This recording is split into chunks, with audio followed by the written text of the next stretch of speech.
네, 재보궐선거가 이제 사흘 앞으로 다가왔습니다. 이른바 성완종 파문이라는 대형 이슈가 과연 이번 선거 결과에는 어떤 영향을 미치게 될지 두 분의 전문가와 함께 전망해 보겠습니다. 네, 오늘 이진곤 경희대 개건 교수, 김만흠 한국정치아카데미 원장 나오셨습니다. 안녕하세요. 네, 어서 오십시오. 네. 4.19 재보선 사전 투표율이 작년 7.30 재보선 때와 비교하면 조금 낮은 7.6%로 기록이 됐습니다. 지역별로 보면 광주 서구을 가장 높았고 성남 중원이 가장 낮았다고 하는데 이 같은 투표율로 봤을 때는 어떤 의미로 해석할 수 있을까요? 그러니까 이번 보궐선거가 뭐 특별하게 무슨 어떤 엄청난 쟁점이 있어. 근데 이게 이제 성완종 그 리스트가 상당한 쟁점이 될 걸로 같았는데 그게 말하자면 보니까 뭐 여야 간의 문제가 아닌 걸로 돼버렸어요. 여나 야나 뭐 그러니까 여당이 뭐 일방적으로 어떻게 이 문제 때문에 뭐 발목이 잡힌다든지 그런 분위기가 갈수록 이제 좀 희석되는 면이 있고, 그다음 특별한 다른 쟁점은 또 없죠. 그다음에 뭐 광주 같은 경우는 이제 왜냐하면 좀 그 이 천정배 후보가 과연 이길 것이냐, 천정배 후보가 거기서 무소속이 당선될 것이냐 아니냐는 아니면 이런 저 관심이 이제 좀 고조돼 있기 때문에 거기는 조금 높을 수 있지만 다른 데는 그러니까 유권자들이 별로 최근에 있는 이런 정치 상황이라든지 여기에 대해 별로 뭐 특히 영향을 받지 않았다 이렇게 본다면요. 이 보궐선거에 대해서 예년의 보궐선거처럼 뭐 그냥 뭐 저 특별한 관심을 안 가진다 이렇게 볼 수가 있겠네요. 예. 원장님은 어떻게 보셨어요? 그 정도 보는 게 맞을 것 같습니다. 사전 투표하고 또 본 선거에서의 투표율하고 또 단정 짓기가 쉽지 않긴 합니다. 2013년 4.24 재보궐선거 때 처음 이제 사전 투표가 도입이 됐다가 이제 지난번 7.30 비교를 하게 되는데요. 7.30 재보궐선거 때보다는 약간 낮지만은 그동안의 전체 평균보다는 조금 높게 볼 수 있겠죠. 이것도 지역에 따라서 어느 지역이 좀 높게 나오거나 투표율이 사전 투표율이 또 다른 지역이 낮게 나왔을 때 어떤 경우냐라는 것을 대체로 보면 또 이제 본 선거에서의 투표율하고 비례하는 측면이 있긴 합니다. 그럼에도 불구하고 지역의 성격에 따라서 사전 투표를 미리 해버리려고 하는 쪽이 많은 지역이 있는가 하면은 본 선거 때 나오는 지역이 있어서 그런 차이는 있을 겁니다. 그래서 이번 자체가 특별히 투표율을 가지고 예전하고 다르게 관심이나 참여가 아주 높을 거라고 예상한다는 그것은 아닐 것 같고요. 보통 나왔다시피 30%대 초중반 정도로 투표율이 나올 가능성이 있습니다. 그나마 30%대를 넘기는 것 자체도 의미가 있는 정도로 그동안에 대해 재보궐선거가 투표율이 낮았으니까요. 네, 그 본 투표율은 얼마나 나올지 저희가 좀 지켜봐야 되겠는데 보통 투표율이 낮으면 여당이, 높으면 야당이 유리하다는 얘기가 있습니다. 이번에도 어떻게 그 공식이 좀 통할 걸로 보시나요? 뭐 그 공식이라는 것이 일반적으로 얘기하기는 어렵죠. 과거 이야기할 때는 전국 선거 또는 총선거 이럴 때 얘기가 나왔었는데 상대적으로 중고령층의 투표율이 높고 또 20, 30대 투표율이 낮으니까 투표율을 증가시키는 요인은 젊은 세대가 투표에 참여했을 때 증가 요인이 될 것이다. 이런 변수에 따라서 이제 그동안에 투표율이 높으면은 젊은 세대가 상대적으로 많이 참여를 했기 때문에 야당이 유리할 것이다. 또 한편으로는 뭔가 정권에 대한 심판 의지가 많이 반영되면은 적극 참여할 것이다. 이런 과정 속에서 얘기했는데요. 두 가지 요인이 달라집니다. 우선 30%를 조금 넘는 투표율에서는 어느 쪽이 많이 참여해서 투표율이 높아졌다. 이렇게 따지기 어렵기 때문에 이 중에서 얼마 높고 낮은 걸 가지고 얘기하기 어렵다라고 보고요. 정권 심판 의지가 강할수록 투표 참여가 높을 가능성이 있다는 것은 맞는 얘기인데 현재는 선거가 이번에 단순하게 여야 구도가 아니고 야당 지역에서는 또 야권 내부의 경쟁 구도도 섞여 있고요. 복합적인 경쟁 구도에서 단순하게 좀 말하기가 어려운 상황입니다. 네.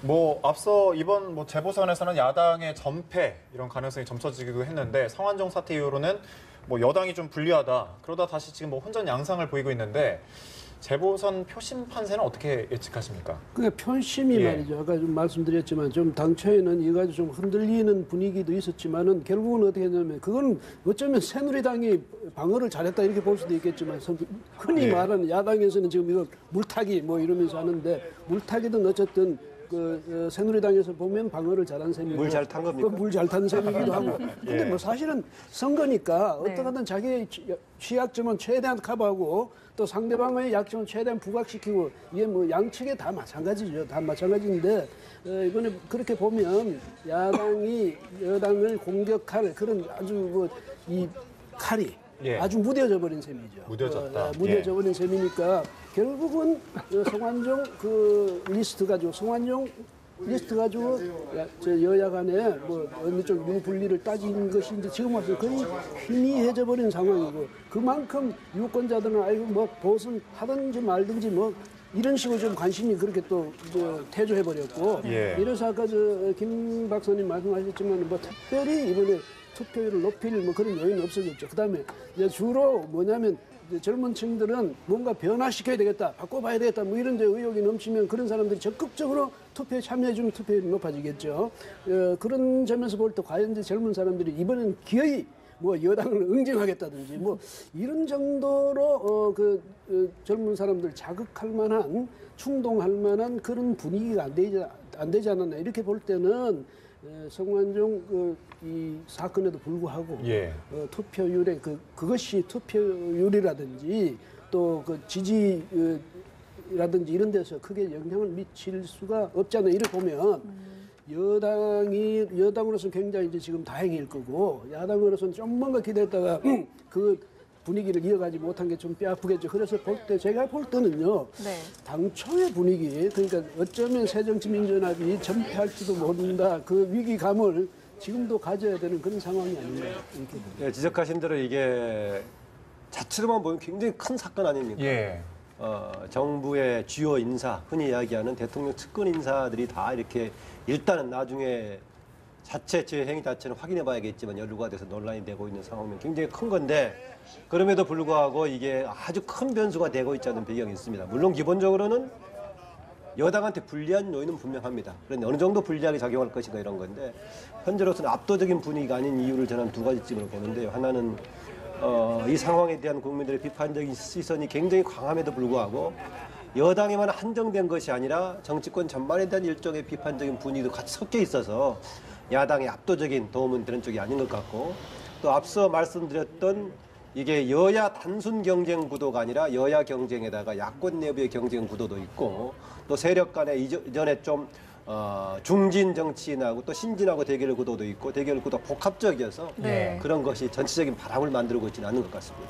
그리고 또 거기다만 제가 이제 좀 보태자면 또 이런 게 있을 수 있죠. 그러니까 성완종 전 회장이 당초에 그런 극단적인 선택을 했을 때는 국민들이 이 사자에 대해서 굉장히 조심하는 분위기고 또 억울할 거다 이래서 굉장히 동정론도 있었고 이런데 시간이 지나면서 성완종 전 회장에 대해서 그 사람의 그 정치적 행태라든지 기업인으로 행태에 대해서도 국민들이 서서 이제 보게 된 게 있고 또 하나는 당초에 이제 이완구 총리가 너무 자꾸 일방적인 주장을 하고 막 이렇게 나갈 때는 굉장히 국민들이 그 점에 대해서 불쾌하게 여기고 이랬는데 박근혜 대통령이 또 단호하게 자름으로써 이완구 개인의 문제가 돼가고 있거든요. 그럼 홍준표 지사도 개인이 자꾸 포커스가 맞춰지니까 정권적 차원이라든지 여당에 대한 비난보다는 이제 개인의 초점이 맞춰지니까 그만큼 여당은 좀 말하자면 좀 약간 벗어날 수 있었던 그런 측면이 있고 그다음에 김 박사님 말씀처럼 여당만 그랬겠어? 그 사람이 여당만 좋겠어?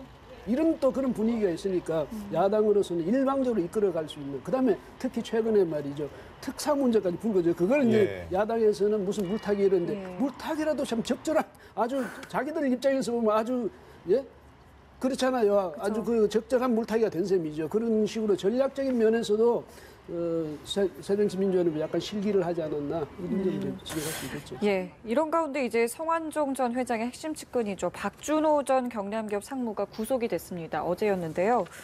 앞으로 검찰의 수사의 방향 어떻게 좀 저희가 짚어볼 수 있을까요? 네, 일단 두 사람 이렇게 집중적으로 해서 이제 증거를 확보하려고 하는 것 같은데 상황은 그렇게 녹록지 않은 것 같아요. 그런데 이 두 사람 수사에 관해서 입장이 좀 상반되는 것 같습니다. 하나는 어차피 8명 메모에 나온 사람들 또 이제 인터뷰를 통해서 논의가 경향신문과 인터뷰를 통해서 나왔던 얘기들에 대한 수사를 구체화시키기 위해서는 관련 자료를 추가로 확보하는 것이 필요하고 그러기 위해서 이제 핵심 측근으로 있었던 이 두 사람에 대한 수사가 필요해서 구속 조치까지 했다라는 얘기가 있긴 합니다. 그런데 동시에 지난 23일 날 문재인 대표가 기자회견할 때 그런 얘기했죠. 뭔가 정권이 원하는 방향으로 수사를 방향을 이끌기 위해서 중요한 정보를 가지고 있는 사람들을 가둬놓고 수사하려고 한다라는 것이었는데요.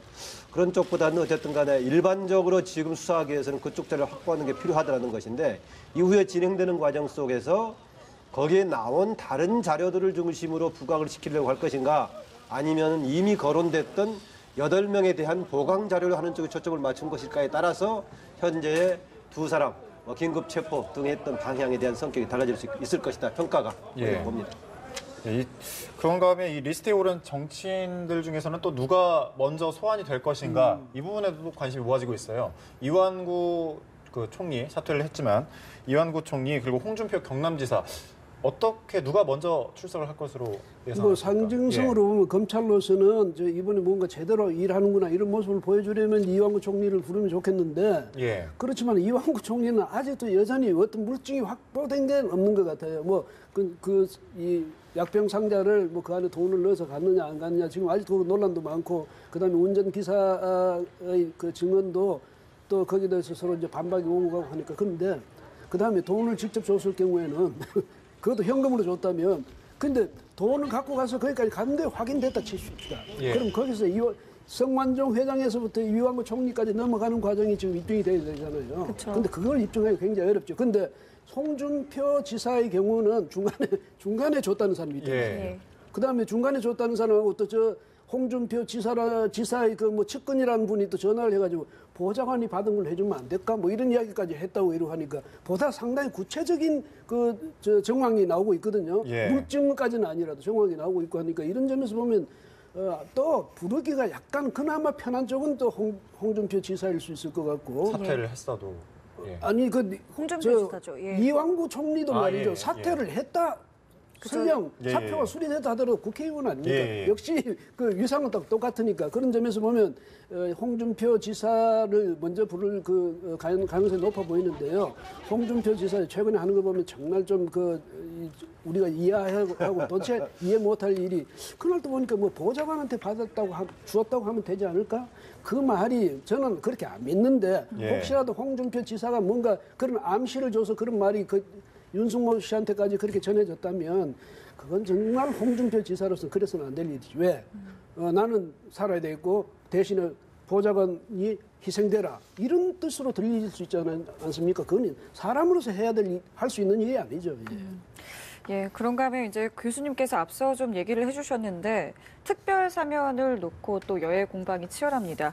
그런데 이 발언을 좀 주목을 해봐야 될 것 같아요. 새누리당 정두원 의원이 MB 측의 의사가 반영됐을 것이라는 말을 했습니다. 어떻게 좀 해석을 해볼 수 있을까요? 정두원 의원은 본인이 직접 확인은 하진 않았지만은 그래서 개연성이 있다라고 한 근거를 여길 두고 한 것 같아요. 뭐냐면은 당시 이제 18대 총선을 두고 성완종 씨를 공천해 달라고 이명박 대통령 당선자 대통령 진영에서 강력하게 요청하는 걸 보면은 그쪽하고 뭔가 네트워크가 강하지 않겠느냐 이런 연장선 속에서 얘기하는 것 같고요.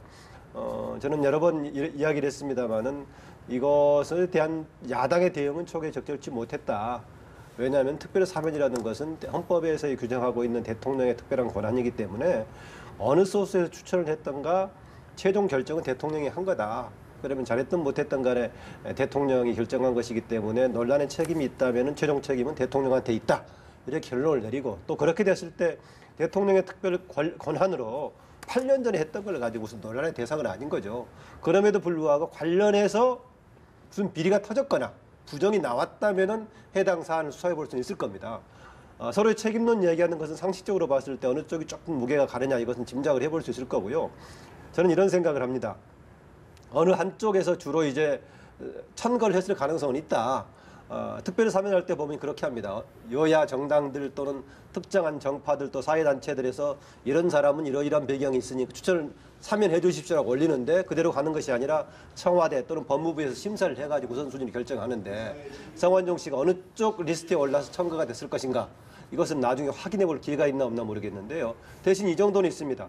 어쨌든 간에 최종 결정하는데 집권하고 있는 정부 여당이 정부와 법무부에서 결정을 했을 것이다. 어쨌든 간에 그쪽 책임 있는 부분을 감당하고 부정이 관련된 부분이 있다면 그 부정에 대한 책임은 서로 따져볼 수가 있겠죠. 그래서 지금 논란의 좀 초점이 잘못되고 있다는 생각이 듭니다. 네, 어떻게 보십니까? 검찰이 성 전 회장의 특사 의혹까지 수사를 확대할 수 있을까요? 어떻게 보십니까? 특사는요, 지금 그 김 박사 말씀하시지만 대통령의 고도의 통치행위입니다. 통치행위를 지금 와서 8년 전에 통치행위를 지금 와서 검찰이 수사 이건 말이 안 되는 거고 다만 문제는 지금 논란이 정치적 논란이죠. 문 대표가 그렇게 말을 안 했으면 이렇게 논란이 비화됐을까 이런 생각도 드는데 애초에 법무부 가서 알아보세요라든지 뭐 그게 MB 인수위 측에 그걸 우리가 봐준 거라는 식으로 이야기를 해버리면 그럼 노무현 대통령을 이거 결국은 돌아가셨잖아요. 이분에 대해서 그 통치행위에 대해서 바로 밑에서 바로 대통령 비서실장으로서 모셨던 분이 노 대통령의 행위를 그런 식으로 이야기해버리면 그건 대통령에 대한 예의가 아니거든요. 그래서 그 점에서는 오히려 뭐냐면 자 성완종 특사를 했는데 여기서는 대통령이 그렇게 결정을 했던 이만한 이유가 있으니까 특사할 것 아닙니까? 근데 그 이유가 명확하지 않거나 또 온당하지 않거나 뭐 그런 문제가 있었다면 이 점에 대해서는 우리가 뭐 그때 판단이 좀 잘못됐다든가 이렇게 이야기해버리고 말아야지 이걸 제가 시켜서 했어요. 제가 시켜서 했어요. 이러면 대통령이 누가 제가 시켜서 하는 겁니까? 그 중대한 결정을. 그래서 그 점에서는 애초에 문 대표가 물론 갑자기 그런 질문이 닥치고 추궁이 닥치니까 그렇게 이야기를 했을 수 있고 또 속으로는 그랬을 수 있어요. 지금 김 박사 말씀하셨지만 그게 뭐 대통령 혼자서 누구 다 정해서 하는 건 아니잖아요. 그러나 이쪽도 봐주고 저쪽도 봐주고 여야 간의 화합도 생각해야 되고 그렇게 할 수는 있는데 어쨌거나 결정이 된 이상은 다른 사람도 아니고 그 문 대표가 그렇게 말씀하시는 것 때문에 오히려 논란을 더 부추기지 않았나 이런 생각이 듭니다. 네. 이런 가운데 이제 내일입니다. 내일 박근혜 대통령이 귀국을 하는데요. 수습해야 될 문제들이 정말 한두 가지가 아닌 것 같습니다. 어느 것부터 좀 중점을 둬서 정리를 해야 될까요? 일단은 이번 성완종 리스트 관련 부분에 대한 대통령의 입장을 다시 한번 정리해 주는 게 필요합니다. 가시기 전까지 했던 것에 대해서는 박근혜 대통령이 어쨌든 간에 대통령 주변에 있는 사람들이 많이 걸려 있었는데 거기에 대한 전혀 사실은 사과라든가 유감 표현 같은 게 없었어요. 우리가 직접 전혀 모르고 있던 일이라고 할지라도 본인 주변에 있는 사람들과 연루된 일이 터지면은 뭔가 좀 발언을 해줘야 되는데 그렇지 않고 지나가서 유체이탈 합법이니 뭐냐 하는 지적이 또 나왔는데요. 그 점에서는 박근혜 대통령 귀국해서 일성이 어떻게 나갈 것인가 굉장히 중요하리라고 봅니다. 이후에 전국에서요. 짧게는 지금 4.29 재보선 관련 변수들이 모두 노출됐습니다만 마지막 변수가 있다면 박근혜 대통령 귀국해서 어떤 입장을 보일 것인가 또 박근혜 대통령 그 입장에 대해서 야당이 어떤 식으로 대응할 것인가가 마지막 남은 변수라고 생각하고요. 박근혜 대통령은 정말 이후에 4.29 재보선 문제가 아니라 전국이 상당히 쉽지가 않습니다. 거의 지금 3년차 이후에 마지막 남았던 좋은 기회로 봤던 것이 김무성 대표와 새로이 취임한 이병기 비서실장, 이완구 총리, 삼각구도, 당정청 구도가 비교적 박근혜 정부 들어와서 유일하게 잘 돌아가고 있었는데 그 세 축 중에 두 축이 지금 붕괴가 돼버린 상황 아닙니까? 한 분은 지금 총리 사의를 사퇴 사실상 한 거나 마찬가지고 이병기 실장도 지금 수사가 진행이 안 되고 있지만 이미 상처를 받은 상태고 그랬을 때 어떻게 할 것인가? 굉장히 어려운 국면입니다. 그래서 박근혜 대통령 이 지난한 과제 향후 전국 어떻게 풀 것인가 아마 가장 큰 주목거리인데 일단은 성완종 리스트 파문과 이후에 총리가 사퇴한 상태에서 이후에 총리 구상 어떻게 할 것인가 여기에 주목할 겁니다. 네, 이런 상황에서도 지금 말씀하셨다시피 차기 총리 인선이 이제 과제입니다. 네. 뭐 여러 인물들이 한마평에 오르고 있는데 뭐 충청권 출신의 뭐 민심을 약간 달래기 위해서 뭐 그쪽도 생각하고 여러 가지 말이 나오고 있는데 어떤 인물, 어떤 스타일의 인물이 총리가 돼야 된다고 생각하십니까?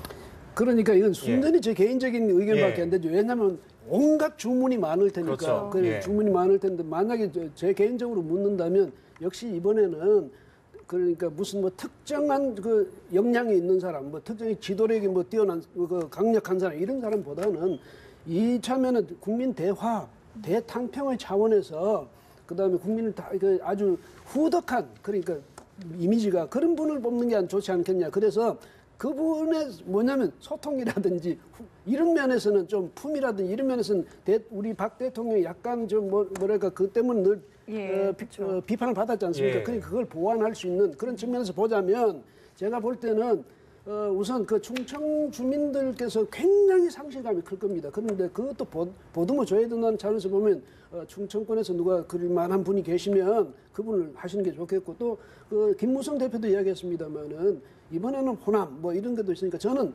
충청권이나 호남권에서 그래도 아주 후덕하다는 인상을 가진 분, 이미지를 가진 분, 네. 그다음에 저분은 아주 보니까 저 품이 넓더라 이런 이미지를 평소에 정치적으로 받은 분이 있지 않습니까? 그 정치적 그 경륜도 아주 남다르고 만약 이런 분이 근데 요즘 사람은 자꾸 저는 좀 나이가 들어서 그런지 그 너무 나이 구애되지 말고 예. 나이가 좀 얘기가 있는 계속 분들이 있었죠. 예. 중에서 그렇게 하는 게 대통령을 또 그 보완하는 대통령의 이미지를 보완하는 그런 효과가 있지 않을까 보고요. 대통령께서는 이번에 오면 참 아까 김 박사 말씀하셨지만 중요한 거는 내 자신이 잘못이 있거나 없거나 옛날에 임금들도 그랬습니다. 이건 나의 그 부덕의 소치다 이렇게 말씀하셨으니까 이번에도 그렇게 해서 분명히 국민한테 좀 국민의 실망한 마음을 대통령이 그렇게 좀 다독거려 주셔야죠. 예. 네, 일반적으로 보자면은 지금 박근혜 대통령 이렇게 어려운 상황에서는 거국 내각 정도를 요청하는 게 맞습니다. 일반적으로 보자면. 그런데 박근혜 대통령 스타일로 봐서 거국 내각 쪽으로 갈 것 같지는 않고 또 하나 이제 당장 이번에 4.29 재보선 끝나면은 내년 총선을 향해서 여야가 경쟁하는 구도이기 때문에 예. 경쟁이 치열한 상태에서 거국 내각은 좀 적합지가 않은 것 같고요. 그렇게 본다면 어쨌든 간에 지적하신 대로 통합형 가는 것인데 조금 더 구체화시킨다면은 정치적인 성향이 좀 약한 분이 총리를 가는 게 맞지 않느냐 그렇습니다. 왜냐하면은 정치적인 성향이 있다면 어느 쪽에서 보든 간에 논쟁의 소지에 올라갈 가능성이 굉장히 많아서요. 그래서 아주 적극적으로 거국 내각까지는 가지 않는다 하더라도 정치적인 논란을 불러일으키지 않을 뿐이 가는 것이 오히려 나을 수 있다 이런 생각이 듭니다. 여야의 공이 제가 이제 국민의 한 사람으로서 주문하고 싶은 것은 정치는 서로 살리는 겁니다. 그 상생하는 것이 정치지 서로 죽이는 건 정치가 아니거든요. 예. 그 점에서 여야가 같이 이번 이 교훈을 뼈아프게 새기고 네. 서로가 서로를 살리는 상생의 정치 정말 좀 해봤으면 좋겠어요. 그래서 어느 분이 농담인지 모르겠지만 공치하면 어떠냐라고 있었어요. 예. 네, 알겠습니다. 오늘 저희 예. 두 분 말씀 여기까지 듣겠습니다. 예, 고맙습니다. 고맙습니다.